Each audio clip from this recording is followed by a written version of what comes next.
Hi, everybody. Welcome to Breakfast All Day. Matt, Christy, Alonso. Aloha. Boy, is it January. It is. Can we take a quick second, Alonso, before we start? Because people wondered how our night was, how our awards night was. Can we talk about Pedro Almodovar really fast? Oh, sure. I wondered. Did you wonder? I did wonder. I didn't get to go. We had our LA Film Critics dinner on a Saturday night, and Alonso looked very spiffy and gave a very nice speech for Pedro Almodovar. He had a great line. He was very funny. Well, thank you.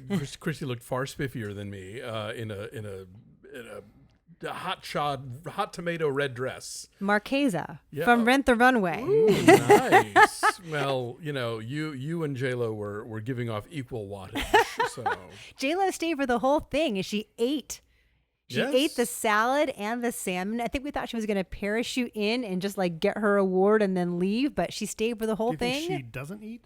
No, I think she eats, but I just don't think she would eat in public. Eat with the plebes. Right, Yeah. and she did, and she hung out, and like Alex Rodriguez came about halfway through, and he hung out, and they met people. She brought the full team. She brought A-Rod. She brought Benny Medina, and Kevin Kevin Huvain. Yeah, like the whole. And no, one of my highlights of the evening was watching Gregory Nava, director of Selena and Mi Familia and El Norte, introduce Pedro Almodovar to Jennifer Lopez. It was a trip. I was there for this moment. It was great. Did somebody start calling you C-Lem? No, it's too soon. I'll start calling myself that and just see if it catches See if it on. sticks. Yeah. Anyway, it was really fun. So thanks to you guys who asked about how it was. Thank you. It was Yes, good. it was a blast. It was way more fun than watching Dolittle. Oh boy. Which looked terrible from the trailers, but I'm not sure that the trailers do this film complete justice for its absolute strangeness and incompetence. Yeah, you saw that trailer and you saw that it was coming out in January and you're like, and that only scratches the surface of what you get. Matt, do you want to describe Dolittle? No. Okay. But I will. Okay. I'm not sure anyone wants me to. So Dr. Dolittle is a somewhat beloved character who can speak to animals and doesn't particularly care for people. And this is the latest version of that to hit the big screen. I think there was, 10 years back, there was the Eddie Murphy movie. Everybody, or Maybe longer than that, probably. people of a certain age remember the Rex Harrison movie, which has some great songs in it. Controversial Best Picture nominee. Yes. That will not be happening with this one. Will not be happening. So this movie starts off with a bit of a look back about how Dolittle found love and then lost his love and lives by himself and hates everyone and is kind of holed up in his palatial estate surrounded by animals. And this kid, Stubbins, a local kid, hops under the fence really to help save a squirrel that he mistakenly shot. At the same time, a young noblewoman, girl really, is coming with a message from the queen because she needs help. She's taken very ill and wants Dolittle to maybe help cure her because he's not just an animal doctor. But his big deal is that he can talk to animals in their own language. And unfortunately, we get a whole movie of that. This movie stinks. Amongst the problems is, first of all, what on God's green earth is going on with the half-baked cockamamie accent that Robert Downey Jr. is attempting to do? He also sounds as if he has been redubbed over this whole film. There's a disconnect there between the sound you hear and the movements his mouth is making. There is all but one somewhat clever bit in the movie, which is with these ants, and it's kind of a riff on The Godfather. But that's bizarre. And which for 5-year-olds is, comedic gold. This movie feels like it was produced by 10-year-olds. Like, they oversaw what are jokes. They oversaw the story direction. I think you're underselling 10-year-olds. My kid could direct a better movie than this. This movie is terrible. The best thing I can say about this movie is it's not Cats. No, Cats I'd rather see again because Cats is at least enjoyable. Yeah, badness. I would watch Cats again for the lunacy of it. This is just one of those you can just feel your life draining out of you. So Stephen Gaghan directed this, the guy who directed Syriana. No. He directed Syriana. And wrote Traffic. Why you hire him to do a special effects heavy kiddie movie? I mean, this really is the same story as Traffic. Just with furry animals. I did not find this out until after I wrote my review, but apparently it was a troubled production. Yeah, clearly. Like they looked at there was a first cut, wasn't working. The guy who directed the I got news for him. This cut didn't work either. The guy who directed the Lego Batman movie came in and kind of reassessed, and then the dude who did like one of the more recent Ninja Turtles movies came in and did like 21 days of additional photography, and it's still They didn't do enough. No, it's a catastrophe because it doesn't ever land on a tone. The jokes aren't funny. Downey, who can generally be relied upon to be like charming bastard, like that's sort of like his wheelhouse of character. Yeah, it's like he's playing half the movie as just like sad widower in a kid's movie, which is weird. And then he's doing this like Welsh-ish, Irish-ish, Scottish-ish accent. It's like he's doing a half-baked Richard Attenborough. No, he's doing like later Captain Jack Sparrow. Yeah, He's doing like, mumbly. but there's like a Johnny Depp, Tim Burton element to the look at how whimsical and wacky I am. There's a lot of Tim Burton wannabe in this movie, from the sort of like steampunk technology out of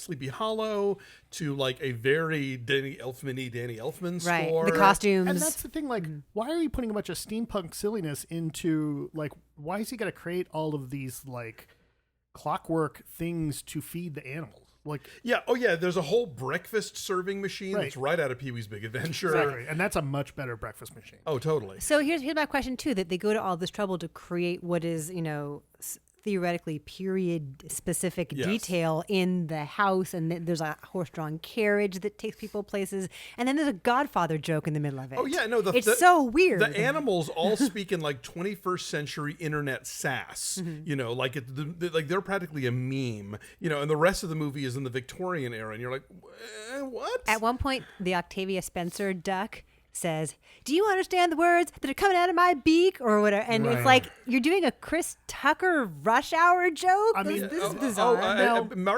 Michael Sheen says, "Read the room" to somebody at one point. It's like, very what are we strange. even doing here, movie? Amongst the things that are a little frustrating, because I could see where there's glimmers of like, oh, you guys could have actually done something here, is nobody else really hears the animals speak, right? And when Doolittle's speaking to them, he's speaking in their language. And that could have been played for laughs much better than they try to. And there are some times that it'll be like halfway through Dab Dab the duck saying something, and then it switches camera angles and you just hear quacking. And it's like, oh, that could have almost been funny. There's also elements in this movie that I started thinking, especially when they end up on that island, of Baron Munchausen. Oh. Right? And I was like, oh, somebody wanted to maybe do something as weird as Terry Gilliam and had no understanding of why that works for Gilliam. This movie is not allowed to carry Baron Munchausen's luggage. Let's talk about the vegetable sodomy. Can we? Which I did not realize at first was that. When with the dragon, there's a dragon they come across that they have to get past to get something of value. Spoiler alert. Sorry, Now- it's a MacGuffin. Now, And I so will the say, dragon is injured. I do want to say the lead up to that, like the fact that Dab Dab keeps being told to get some medical instrument and she keeps coming back with leaks, or like that's Carrot, celery. like I'm like, okay, that's That's the idea of a joke. right. That's Joke adjacent. That's in the same state as jokes, right? It's in the same universe. But yeah, and then it pays off with that. But then, he has to do like a colon procedure on a dragon where he removes bagpipes and get a giant fart at him. It's like, wow. Here's the thing. I did not realize as I was watching it that is where he was putting the leak. Here's what I thought. Because Matt, as you mentioned, they do set this joke up somewhat. I thought he was using the leak to like open up her abdomen, and that's how he was pulling out like pieces of armor and bagpipes and other paraphernalia. I thought he was getting it out of her, like opening her like thoracically or somehow abdominally. Welcome to Thoracic Park. I didn't realize that. And then I'm walking out with Katie Walsh, and she's like, "Oh, I didn't expect to have vegetable sodomy going on in this movie." I'm like, "Oh, is that where he's putting it?" Yeah. And I brought Nick, and our friend Tara McNamara came with her son Tate, who's like 9. And I asked these kids in the car on the way home, I'm like, "What do you think that scene was about?" And they didn't really know, but the idea of it going up her butt was really funny to them. After the fact. Well, at least they got to laugh after the fact. Yikes. As soon as Doolittle starts kind of diagnosing the dragon, and he says impacted colon. I was like, oh no. Yeah. Oh no. And also, and then the two kids that you mentioned who play sort of a key role in the plot, Moppets. they're not interesting. Like it's not their fault. Like they've clearly been directed to be like kid actor cute. Mm-hmm. It's not a lot to either of their and characters. a little of that goes a very long way. And it's like, I would like to see these performers in something else. They may well actually be super talented, but this movie is not giving them anything to do but just be sort of, elfin. Let's talk about the embarrassment of riches both in front of and behind the camera, because like Guillermo Navarro shot this, who is an Oscar winner for Pan's Labyrinth. He's Guillermo del Toro's frequent DP. Jenny Beavan did the costumes. Danny Elfman did the score. And then among the voice cast, we mentioned Octavia Spencer, but it's also like John Cena, Kumail Nanjiani, Craig Robinson. Rafe Fiennes is the Tom tiger. Francis Delatour is the dragon. Emma Thompson is the parrot. Marion Cotillard. Marion Cotillard. Why? What did these people think they were signing up for? That's the question I have. And also, and then the whole thing is Team Downey. So Robert Downey Jr. and his wife produced it, because now this is what he's using with all his post-Avengers money and clout to make this. Like, why? I can see the instinct to want to make a more kid-friendly movie or franchise. Maybe all the Avengers movies are too PG-13 for very little kids, and they want to get into that little kid entertainment space. But like, what did everyone think was the good idea here? I mean, did they think they were going to get like a Harry Potter franchise? Maybe. Look, on paper, I get what this must look like. You think, okay, Robert Downey Jr., who can do whatever he wants to make this movie. The musical was a bit of a notorious flop back in the day, but the Eddie Murphy franchise did really well. It's a cute talking animal movie for kids. Right. There's totally the potential with that character to do something and make it successful and start a new franchise. And we haven't mentioned Antonio Banderas. Oh, right. Antonio Banderas is in it too. For whom this is, somebody already asked me, is this going to be his Norbit? I'm like, no, this movie's not his fault. He's blameless in this. Yeah. But yeah, so yeah, I'm sure if you're an A-lister and you get this call to come in for a day and record a bunch of dialogue for a talking ostrich, you're like, sure, why not? Well, the other thing too is, think about it. Like, you don't have to do any makeup. Sure. You could just roll in whatever clothes you want, right? Yeah, like you can literally do it over the phone sometimes. You don't have to train. Yeah. Right? Like, you just kind of show up, and chances are you're getting at the very least an early draft of the script, because you often do with animation, you often record the dialogue before anything else is done, right? So I have to imagine, for instance, like Craig Robinson's character. Oh, right. He's the squirrel. And his dialogue could have come out of a completely different movie, and I have to imagine there's umpteen outtakes of the voice recordings that they never bothered to animate because they ended up having to change so much. I was saying, because it's a mess. 3 weeks of reshoots. I'm sure they had to come in and do different stuff. But yeah, you figure the best case scenario is like it's this hit and they do sequels and whatever. And then worst case scenario, it's like it's a kiddie movie that nobody remembers and your face isn't involved. So what the hell? And it won't be like the catastrophe that it actually is. Right. Now, Downey's going to take the heat on this one, not Marion Cotillard. Also, do you know how much it cost to make this movie, you guys? $175 million. That's what they're saying it cost. And that's before marketing. That's what they're admitting to. Because then they had to do. So does that include reshoots? I don't know. Right, that's a good question. Right, and then there's all the marketing they had to do. Yes, but like this movie was supposed to come out like in the summer, then like they kept booting it to like January, which is where we are now. But it's all very strange. It's a catastrophe. Rami Malek is the gorilla. Yes. Yeah. The only thing many Oscar winners in this movie. It's so weird. The only thing this movie is good for is if you can't stream Barney for your kids, then this is the kind of thing that like they'll stare at. They won't really necessarily. Like they'll There's so kind much of good stuff out there like for this kids. this is on a par with Barney. The kids in our theater, I will say, they weren't so bored that they were like running around and making noise, but they also weren't laughing or engaging or making any kind of appreciative sounds either. They were just sort of like I think stunned into silence. Like Barney. I was looking over at Nick and our friend, and also beforehand they gave us popcorn and soda, which kids always like anyway. Yes. But then there was a whole table of like little stuffed animals that correspond to the characters in the movie. So Nick and this other little kid grabbed a couple of stuffed animals and they were playing with those. And I was looking over at them every once in a while, and they were laughing at some of like the silly animal antics. But ultimately, like Nick was bored. Nick didn't like it. This is a movie that would have benefited from the free wine tickets.